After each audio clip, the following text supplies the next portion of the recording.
Right. This is the pilot episode of an esports evening with. We will be back in 10 seconds. Ooh.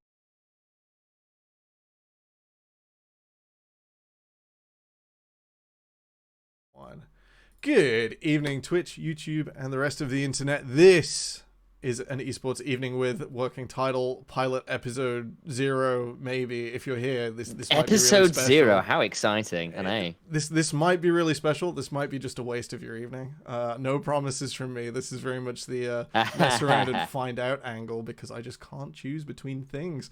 I'm joined by Initialise. This is Initialise. He is LEC Hello. guest maestro, Mr. EMEA Masters Finals of many times. One half of the hat good too. Esports aficionado, musical man, and soon to be victim of this whirlwind interview. Sam, how are you doing? I'm pretty good. I'm happy to be here, happy to be chatting with you. It's kind of just in the middle of sort of off season right now. I've been enjoying watching MSI. I've been streaming some LDL, which is wild. A lot of Lucian Milio going on, and Zeri Yumi versus Lucian Milio everywhere. I'm warning you all. The item rework might save us, but as it stands, it's coming back, and it's horrifying. Jinx Milio, which is this terror of solo queue. Oh, it is there. But remember, it's fearless drafts for LDL, so you don't get Jinx as easily. You get it once. That's how we get out of this. And also, it comes online a little later, whereas Lucian Milio, you got one item and you're breaking peak. So I hate it. Right. Yep. This is all League of Legends. This is all great stuff. But back to the beginning. Where did games start for Sam Initialise? How good? Oh man. Straight strain of the That deep is end. a very strong question. I suppose where I started loving games is I remember one of my earliest memories is playing Episode 1 Racer on the PC with my dad. I've got hold it. We're breaking the script already. Yeah, you stay right there. You keep talking about Episode 1 Racer. Oh, I will do that exactly. And I remember being sat at this crappy old Windows PC with my dad, him holding my hands around the sort of like the old PC joystick and being really bad at pod racing, but having a wonderful time, which was a really good time. And it's where my enduring love of Gascano, who is clearly the best pod racer ever, comes from. I mean, what's not to love? He has a giant green pod racer. It's super cool. Subulba was overrated. Anakin had the plot armor. It was kind of cool. I mean, it was a cool moment. What have you got? What have you got? No. Tom, surely not. It's not what I think it is. Look at this! From Lucas Arts. Oh, classic. Fabulous. Of Lucas Arts Studio. Feel the force at 600 miles per hour. Miles 4 an feet off hour. the ground. This is not planned. This is a box that came home from my parents 2 weeks ago. No scripting. It's in my living room. That right there was probably the start of it. And then also my uncle bought me, I think it was me, possibly me and my brother for Christmas, or it might have been for my birthday, one of the two, the Harry Potter and the Philosopher's Stone PC game. And I had that's a in lot the of box fun as well. Yeah, it's on PlayStation 1, so it doesn't count. Yeah, but that kind of deal. So we had played that one. I remember yelling Flipendo along with that. Basically, I was playing that all the time with my brother and a couple other friends who were the kids of my dad's band at the time. No joke, because I could complete the Filch level. I got my first girlfriend was so impressed. That's why she started dating me, because I completed the Filch level without getting scared. I had Riz as a like a, I don't know how old I would have been in year 2 or something. Ridiculous young thing. It's just that he has his little exactly. Yeah, exactly. There you go. So Most that's kind of important tangent. Did you get the red Flipendo? Did you make it to the end of the game? Yes. Oh yeah. Let's go. I got red Flipendo. All right. I completed that game. So you go. That's kind of where it all started. And then We're going to take a hard left Went on from from where there. it all started. How did we get here? How did we get all the way? This is from the first day hair. you were in Japan with that hair. It was. Fantastic. Yes, it was. Hair. So that will be 2017 January, if I'm remembering correcely. I should really screenshot the things I steal from your Facebook In fact, page. I am wearing those headphones. You can see them. They're still here. They're a little bit. There you go. There they are. It used to be for my phone, but now, of course, you don't have the headphone jacks anymore. So I'm onto wireless. But these are my really lovely Sennheisers. They have been with me for a very long time. I think I got them for Christmas that year. We can see so this. They were... Chat, this is what you need to see. This is Sam. This is Sam of many years ago. Yeah, I know. It's probably going on, what, 5-6 years now? It's been a little while. There you go. That's nearly oh gosh, 7 yeah, years. that's a wild thought. But yeah, that is in the Imperial Gardens in just sort of the middle of Tokyo. I had just landed. I was feeling pretty sick, a bit lonely. It was raining, but I went out and I kind of decided, screw it, I'm in Tokyo. Let's go do something. And I went to the Imperial Gardens and stayed at the Imperial Palace, wandered around these incredible gardens in the middle of Tokyo. It was really, really cool. So that's where I was. What was your if you look at the out there moment living in Japan? What was the thing that would never happen in the Western Hemisphere? Oh, there's a couple different things, but I tell you what, I was on stream earlier and I was reminiscing about this specifically. So I went and did a walk down the Nagano Post Road, the Nakasendo, which is where they basically used to, you could sort of like, it was this big road that went down the middle of Japan basically, and they used to walk it to get to Edo and stuff. So there were various lords when they were sending their sons and stuff to be at the capital, be under the watchful eyes of the shogunate and various other people. You'd walk up there and you'd be along the inns and stuff. But in Nagano, they have a particular food specialty, which is just so very specifically Japan. And it's called takenoko, I believe it is. Oh, no, hachinoko. That's what it's called. Hachinoko. Can you guess what hachinoko is, Tom? I know Hachiko is a very loved dog. Hachiko, yeah. That's outside is that a Shibuya clue? Station. No, not at all. All right, no, I got no idea. It is. It's a kind of food that is a specialty to Nagano, and it's caramelized wasp larva. Have it I in don't know how in to feel Nagano. about this. Yeah, that was definitely a very specific thing to Japan. I was like, it kind of tastes like, I don't know, sort of like honey paste. It was an experience. It was tasty enough. Exactly. Just when you realize, it's caramelized wasp larvas. You need to kind of get over the squeamishness. What were you doing out there in Japan? I was training to beat Goku. Pretty easy. No, I basically I just finished uni. And I'd been given a job offer as good grief just before I left. Christmas 2016. More great Initialise haircuts through these. This is professional Initialise. So fun fact: the photographer is my grandmother, who is a two-time world champion, by the way. Once in Angry Birds, she's an esports world champion. She was top of the leaderboards for a number of Angry Birds levels in the world. And also, as of this year, is a photography world champion. So she and her club are the reigning club world champions. So she was one of the leaders of her club. She put a number of photos into the club competition herself that went forwards and did really, really well. And she's also one of the leaders of the club. So your grandmother she's very good. Such a talented photographer, but puts all in the mud when it comes to esports. What it's are very we annoying. Doing here? I know, it's very annoying. She is significantly cooler than I will ever be. It's really irritating. If you had to sum up your adventure in Japan in a sentence, all of it, all of the crazy, the not so crazy. Oh, what was it like out there? I'm gonna take 2 sentences because I'm a play-by-play. Sorry about that. I think I would call it probably a coming of age. Is probably what I would actually call it. There you go. There's a sentence, but maybe I can give context to the sentence.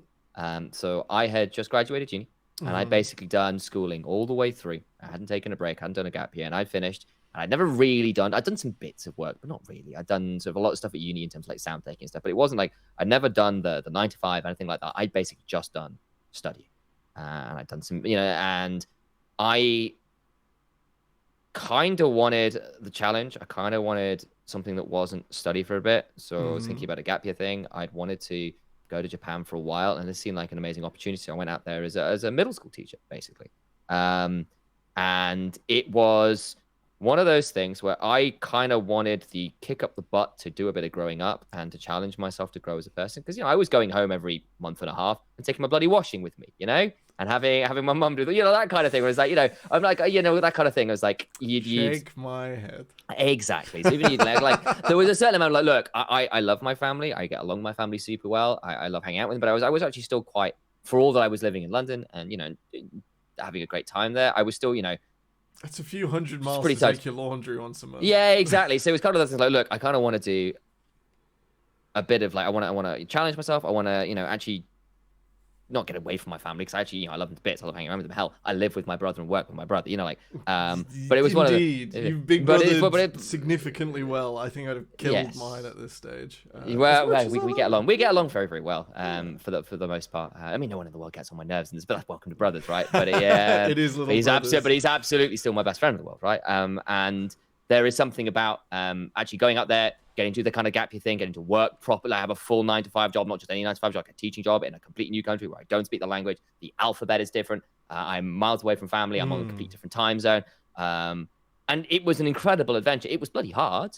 And it was very scary at points, and it was very challenging at points, but I wouldn't have changed it for the world. I made some incredible friends. I made some incredible memories. I grew a huge amount as a person.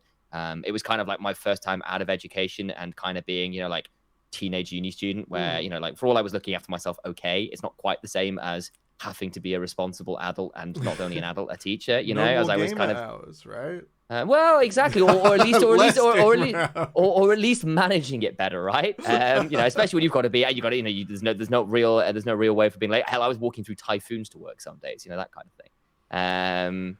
Japan's crazy. Hold your umbrella sideways. Had a big circle that was dry on me because the rain was flying literally sideways. It was wild.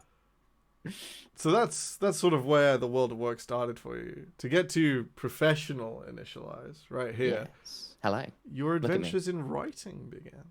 Ah, yes. So I came back from Japan after a couple years. I'd kind of done my time out there, and I'd kind of realized, look, if I wanted to stay out there, I'd either need a serious relationship that was worth staying out there for, and that wasn't a thing at the time, really. Or I'd need to have a career I want to stay out there for, and there wasn't really much room to progress in teaching from where I was, unless I was looking to go into management, and that's a very limited role. And beyond that, as much as I enjoyed my job and I was at a wonderful school, I had a really good time. It wasn't my passion, if you know what I mean. I made the best of it, and I had a really good time doing it, and I certainly put in the work, and did some really cool lessons, if I do say so myself. I still remember a very heartfelt message I got from one of my teachers saying one of the trouble kids at school went on to become like a English specialist, actually, because some of the lessons we did, that kind of thing, like really sticks with you, and I'm really proud of having done that. But it wasn't necessarily something that was forever, like truly my passion. It was like, if I had the choice, I would rather be doing something more creative. Again, look where I am now. I'm doing esports. This is the passion, right? And I kind of went, okay, look, unless I need to speak better Japanese to have a career out here that I'd be truly passionate about. If I wanted to stick in teaching, which I'm kind of like, I was doing it as a means to an end, really, to be in Japan, to have that experience living out there. That's fine. And I was like, look, I miss family. If I wanted to live out here, I'd need better Japanese or some reason to stay. And that's just not here. So I was like, okay, I think this chapter is kind of coming to a close. It's time to move back. And so I moved back. I was trying to figure out what the hell I was going to do. And it took a little while. I was originally trying to do a master's in English. I kind of got denied by a lot of that. That kind of left me spinning my wheels for a bit. I went and worked in a pub for a bit to sort of like earn a bit of money. And then I applied kind of on a whim with my mum saying, hey, I spotted this thing. Do you think this might be up your alley? And it was basically to a master's in game design and theory. That was in London. It was in London. It was in Brunel, so out West London. And it was this really interesting master's course where it was sort of like a half theoretical, half practical look at game design, effectively. And you're doing a lot of academic papers and stuff on that as well. So doing a lot of like the theory of game design and the cool stuff behind that, and then also practicalities of just making games. And I met some incredible people through that. Did that master's, and while I was doing that, I was doing some writing, and I was thinking about esports, and I did some papers on esports. And then I graduated that, and it was in December of 2019. And a couple months later, into 2020, a little thing happened in the world that may or may not have led to us all being indoors for a couple of years. And when I was suddenly looking for jobs in game design, I was suddenly like, hey, interesting. This isn't going on. And that's when I started basically doing casting. Where I started the LJLOU with Nightmare and Maswan. Gonna pull and we'll come you back to the question. I know, but while I was doing that as well, is because obviously that was unpaid stuff. How I was kind of funding this during lockdown was like, okay, I need to earn some money somewhere. And I think I saw an ad on Hitmarker somewhere that Jinx was looking for writers. Yeah.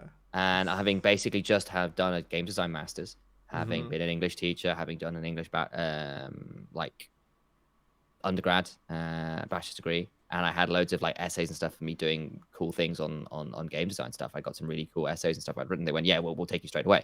And I ended up doing vast quantities of articles on League of Legends and Genshin Impact, basically. And it was a weird mix between last night was a task. How many pages? I know. I mean, I did. It was really odd because I did a very mix of like light-hearted new stuff and like relatively cool Genshin guides, but kind of like just like good character building guides. But then on top of that, I did some quite heavy articles for League. So I did some stuff on the Neom deal for LEC, and I was pretty strong on my opposition to that and that kind of stuff. Could be construed as real journalism. It was quite hard hitting. I know. I did some actual real journalistic articles. I was the one who was tasked to the department of doing the Me Too articles as well, and that came when all that stuff came around, which was hard writing. On that note, yes, not the hard writing note, but the other game you mentioned. Are you enjoying Honkai Star Rail? I have talked to Atlas about this because I was like, look, should I play this? And mate, it's a turn-based. It's a turn-based tactics game, and I was like, it's probably exactly my thing. And I haven't started it yet. I'm actually saving it for the holiday. I'll play it on my phone there. And two, I started this little game called Path of Exile for the first time, having finished the Diablo 4 beta. And Path of Exile, it's a black hole, my friend. That game is huge, and it scares me. Edge. I never went. It's great. I just stuck to D3, and it was like, oh, this game's less satisfying. I was like, good. I need to stand up every few hours. Yeah, that's what happened. I went, I'm playing Path of Exile. I'm not sure I have time to start Honkai. Oh god. So like, I want to start Honkai. I might save it for the holiday, alongside Chained Echoes. Are you still playing Genshin? I am still playing Genshin. You're still playing Genshin. You can't get this man off of Genshin Impact. I'm not okay. I said I'm still playing Genshin. I've not played in a couple of weeks, but I am still strictly playing Genshin. It's just been a little bit lazy last couple of weeks. Still tied in. Right, we're going to take another hard turn. We're going to leave behind the world of journalism. And as you've mentioned, this thing called League of Legends tends to tie us all together. This tweet is the oldest one that is still on your account. This prescription from a well-known doctor of the League scene, one Aaron Medic Chamberlain, for DFM Hopium. Talk about this to me. Given our history in the LJL, this is your oldest tweet. How brutal was MSI Plains just gone? Oh, it was rough.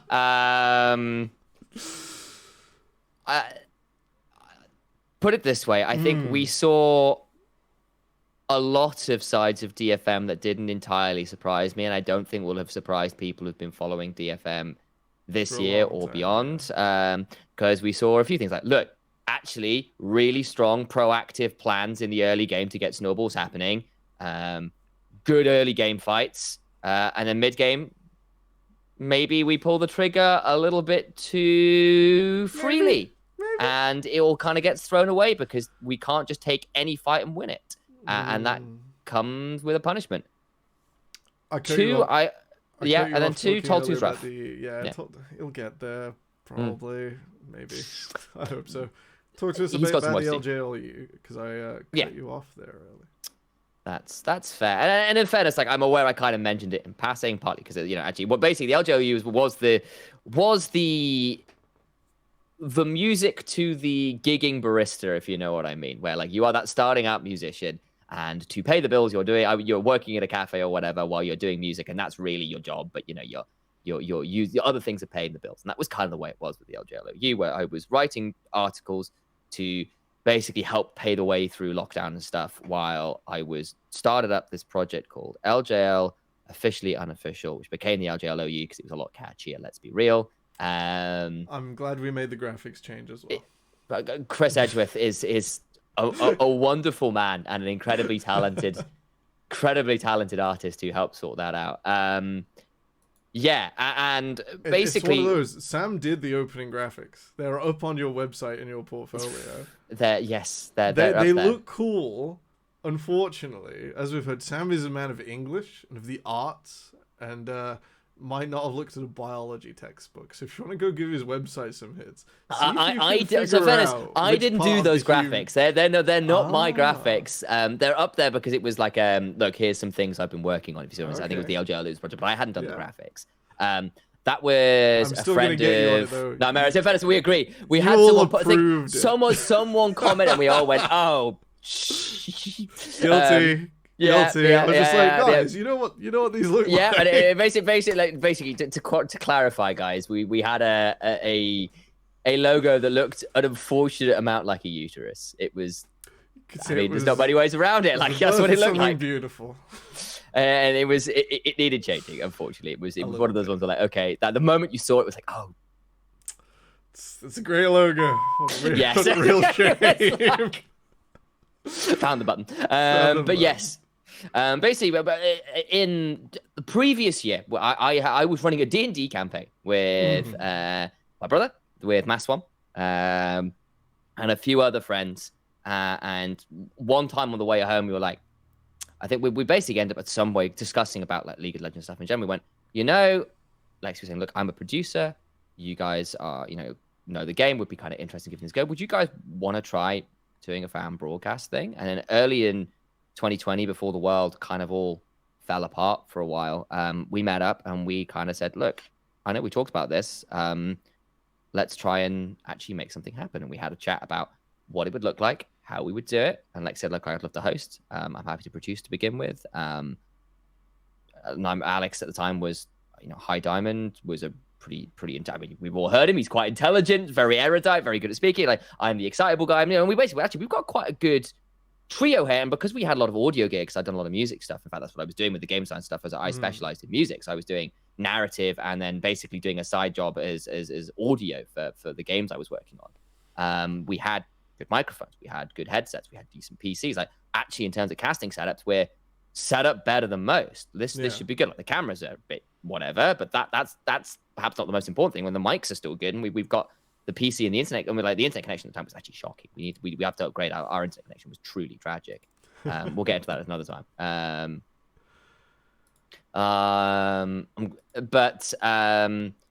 We were kind of saying, okay, well, let's decide what leagues can we do? And we were kind of narrowed it down to two particular leagues. We debated that between the LCL, because Gambit was there, and I was a big Gambit fan, and the LGL.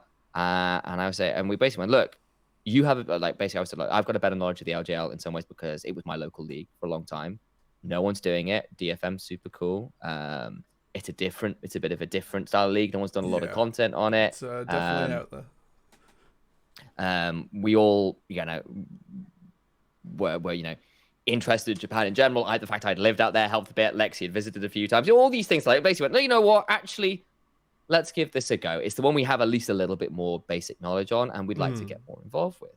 And obviously, we then kind of set off, and I think the first we did a podcast episode to begin with, which you will find those graphics on. And that podcast episode is shocking. It's up there somewhere. You showed it to me at the time. Yep. It was one of those. It was a strong effort. That's what matters. We were still learning to do broadcast stuff because we like, for all that we were good performers, shall we say? Like, I'd done a lot of music background. Lexi done podcasts before. I think at some point he had a top-rated Spotify not Spotify, but Apple podcasting way back in the day.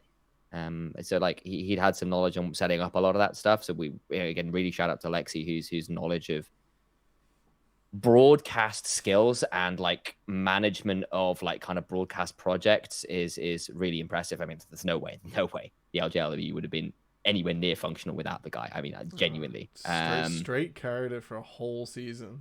Seriously, like half of it. I mean, like, Lexi is a machine. I think there's a reason he's doing it professionally, Genuinely, he's very, very good. On that note, if the LGL is the beginning and Europe was the middle, with its disappointing center of today, the day of recording, the 10th of May, I think Mad posted a bit of a speed run when it comes to international League of Legends competition. Very disappointing. How's the LDL, which is where you currently are, treating you better? How's that going? It's been really good fun. So I got co-streaming rights for LPL and LDL with it, and basically chatted with Hysterics and was saying, look, at the minute we're the two people who are doing this, and it'd be really good to kind of help build each other up a bit with this. So the idea he would start and he'd throw to me, and then basically between the two of us we would have like pretty good coverage of the LDL games, because it's 3 series a day, near enough 7 days a week. It is wild. It's a lot of teams. It's a lot of games. And we don't get to cover all of them just because life, casting, MSI's on at the same time right now. But even then, it's really good to be doing something like that. I think especially because we're filling a bit of a niche, it's been really good because it's obviously started my own channel in some ways as well. So it's been a really good time to actually help build my own community, build my own brand a bit as well, get involved with the league that, much like the LGL, kind of has a niche that no one's really covering at the minute. And it's also just a really fun league.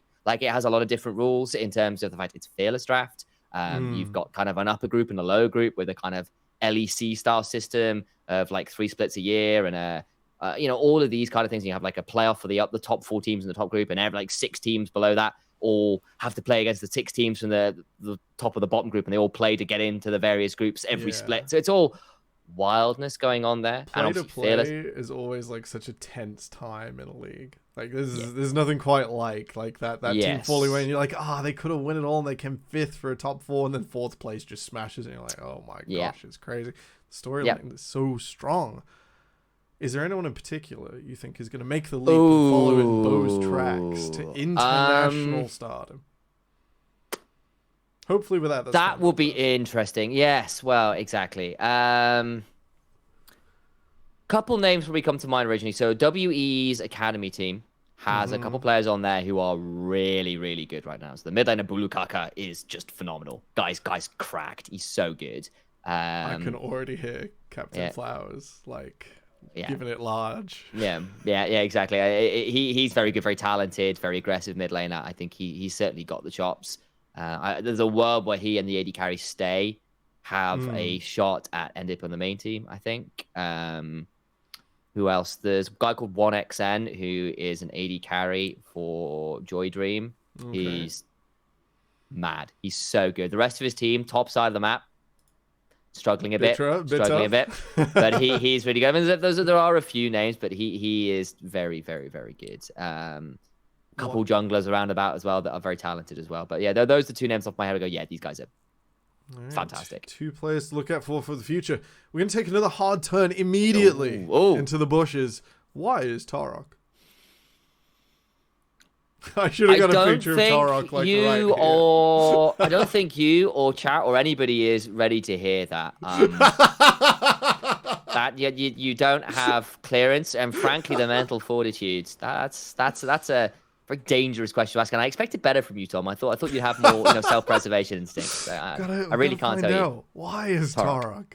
Hope Tarok's doing great.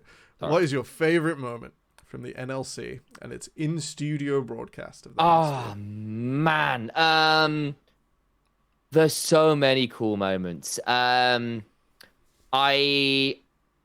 remember having the cinematic universe and the cold opens we did because it was the year that Arcane came out, and so we made all these really dumb cold opens with Professor Heimerborg, and I was like Jace, and we had Nymicta. Like, it was fantastic. It was just really silly and good fun. And then there was this scene where the studio lost power, so we were on the backup generator. So we had all the background staff were holding up lights over the desk while we were on emergency lighting to finish out the game on desk while we were casting in the dark. It was absolutely wild. It was great fun. Those are probably two of the big moments. That's the title of a memoir if I've ever heard one.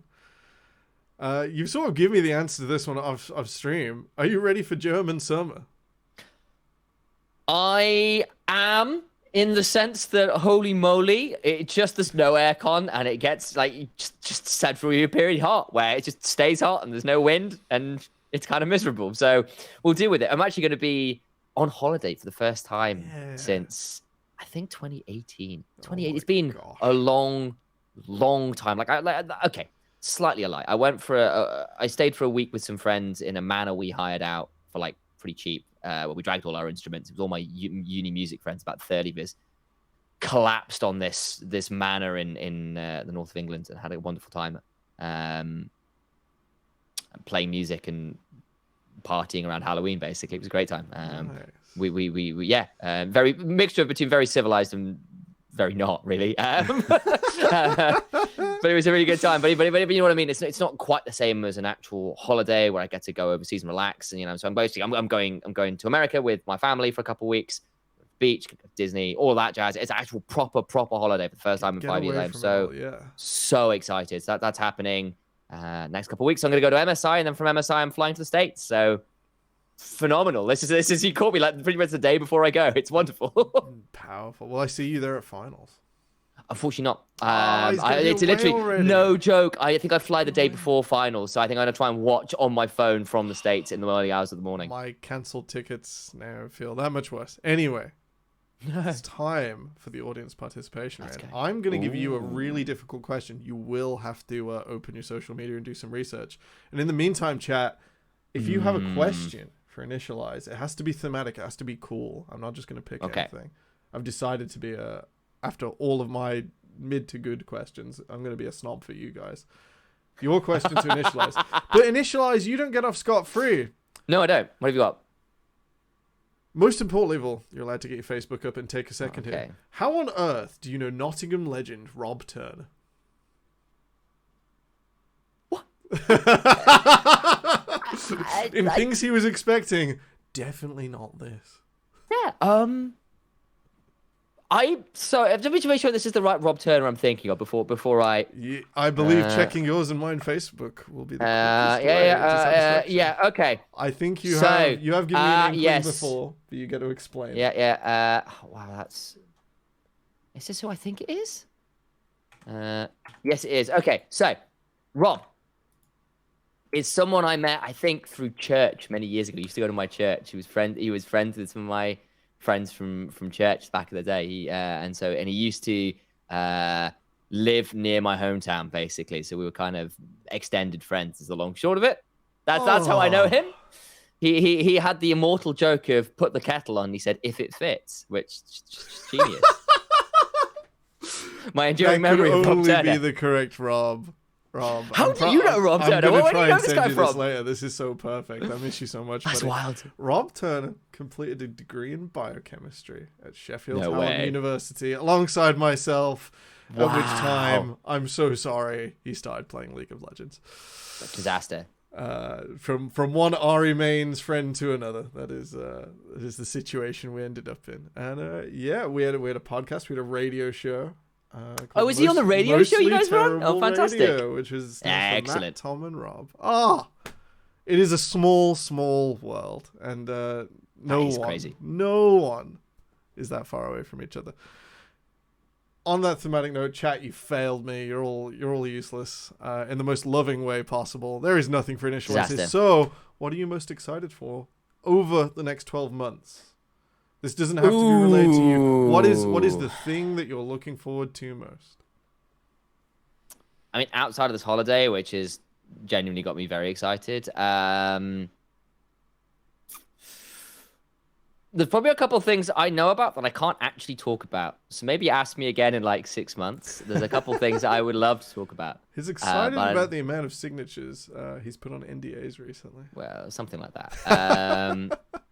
But yeah, I mean, like, I think I'm pretty excited to see how. I mean, okay, this is really dumb, but I'm actually quite excited to see the end of the LEC season, in the sense that we've got some really cool stuff happening. Because obviously, like, we've had the first couple splits, but obviously there's the whole summer playoff thing going on. So I'm really excited to see how all of this works out, because I think that's going to be really, really cool. And I think the new Worlds format's going to be really, really cool. And I'm hoping with the success, the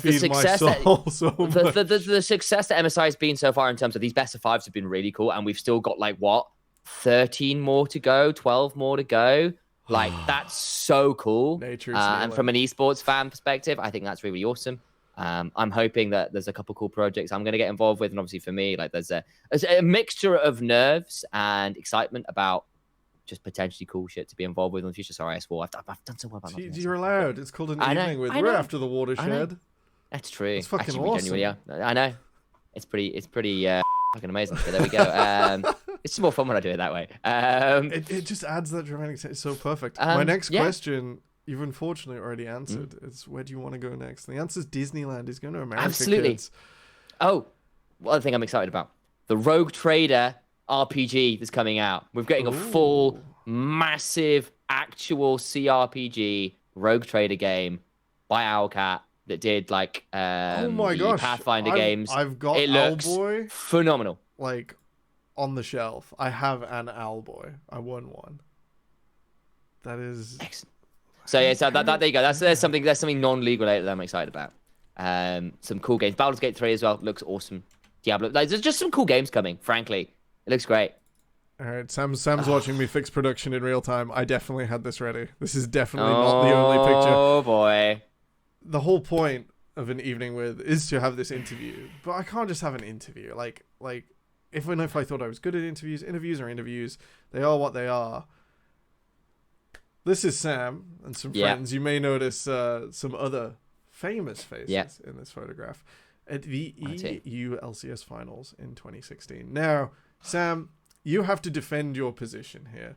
Yeah. I ask every guest on this show, whether it continues or not, of their favorite moment in esports. How, like, that's an esports evening with. This is, where did it start for you? What's the most important thing for you? You got to defend it. You got to stick it out there. Yes. You have chosen the 2016 League of Legends World Finals between the Rox Tigers and SKT T1. Yes. Where were you at this time? When did you watch the series? I hope it was live. Why is that your most important moment for you in esports? So, some context. At the time, my brother, who you can see on screen with his bright blonde hair at this point, he was full VA going. It's glorious. Was studying in Sheffield. And a friend of ours, from home was also there, and he asked me whether I could come and deliver his spare PC screen down. I said, look, you can stay over. There's a cool party happening, and all these kind of things. I drove to Sheffield, and I brought this PC screen down on the seat of my car, and I gave it to him, and it didn't even work with his PC, so it was a complete waste of time. But then, basically, of course, this was the weekend or the evening of the semi-final between Rox Tigers and SKT T1 at the 2016 World Championship. It's the semis. I thought this was the finals. Am I losing it's the semis. Completely? Oh yeah, so this was the one that's the point, right? It felt like it was the finals. They then went on to absolutely wreck Samsung Galaxy in the finals, and that's why the revenge story the next year, where Samsung beat SKT in the finals, was so potent. I figured it. At the same time, you're in Sheffield watching this. Yeah. I'm at the Sheffield Hallam Students' Union hosting the view party for this. Oh, fantastic. And I QA'd a tiny, tiny television on the semi-finals. So we watched the semi-finals before the opening show. There we go. That's why I've seen this game. And it was this game. And very specifically, so I was down in Sheffield. I surprised my brother with it, and we were all in this massive sort of living room, very Sheffield style, where the ceilings are giant and all these kind of things. We were all in this room with this massive TV, and it was the early hours of the morning. We all had some drinks and some snacks. We were absolutely, screaming our heads off at this incredible series that had so much history coming into it. I don't know whether you want to get into that now in terms of how big the stories were for this series, or we can dip our toes. Okay, so but basically, SKT had, I believe, one MSI and beaten Rox Tigers in slightly distressing fashion in the spring finals, despite Rox looking phenomenal in the regular season. And it comes to summer, and Rox look again really good, and they come first in the regular season. But SKT beat them in week 7. They beat them 2-0, and it was pretty convincing, and it was the bloodiest game of the whole season, and all these things. And basically, SKT was still this kryptonite for Rox, despite them looking so good. And Rox Tigers were this team that was supposed to be crap. They were supposed to be awful. They were full of rejects and players that weren't good, and they wore cat ears and were actually genius, and were pulling out Juggermore. And there was a whole thing where they all came out in ridiculous outfits every time, including cat ears. It was a whole thing, and they won the hearts of the fans, and they were the rivals to SK2, who were the team, not just the team. They were the elite team. And then it comes to summer final. It comes to summer, and Rox don't play SKT in the playoffs because SKT get reverse swept by KT Rolster, and then Rox never faced them. And so Rox finally have won the LCK. They finally get to put the demons to bed. A bunch of misfits with not enough sponsors, poor finance, like do so much with so Yep. little. Yep. And they turn up to the semi-finals, and they finally get to try and put these demons to bed. They get to take down SK Telecom, and instead we get the greatest series of all time in League of Legends. And it is, again, the best team in the world versus the best team that could have been.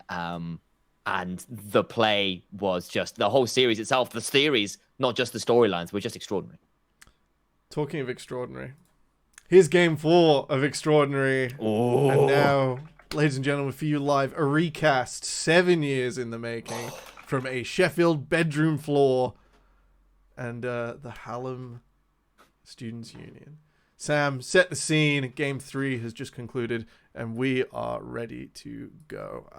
We're going to be ready to go in just a moment with some technical difficulties. No. You stay right there.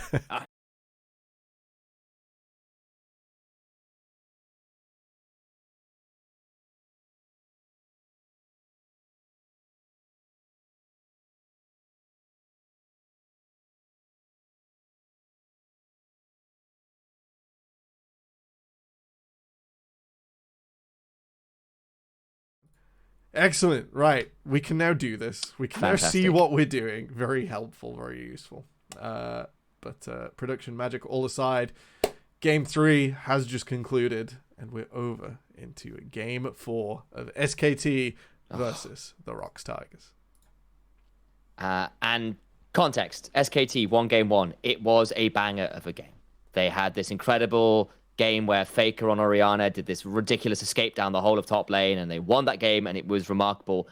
And then games 2 and 3 happened, where Ashe, Zyra had been the unbeatable bot lane, and then Prey and Gorilla come out with Misfortune support and break Bang & Wolf 2 games in a row with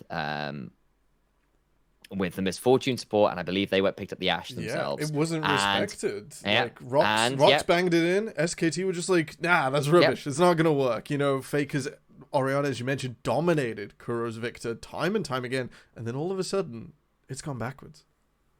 Exactly that, and you end up in this position where they have to ban it, and they switch in Bengi for Blank. Blank, who had been playing for nearly the whole season. Bengi, who was being subbed out, who was this old guard who didn't have the hands anymore and become a substitute. And pretty importantly, much already a coach by now. Man's out of there. Could not play Nidalee. And the Misfortune ban had to come through, and there is this incredible scene in the behind-the-scenes video where Coma goes, oh, shit, we didn't ban Nidalee. And they have to first pick Nidalee for Bengi, who is stepping in after Blank has collapsed. He's had a really bad couple games. He's not looking good. He'd obviously had a really rough time in the reverse sweep in the summer finals, and in the summer semis as well. And so Bengi comes in. He has to first time Nidalee in a deciding match for the defending world champions against Rocks Tigers, who get the Ashe Zyra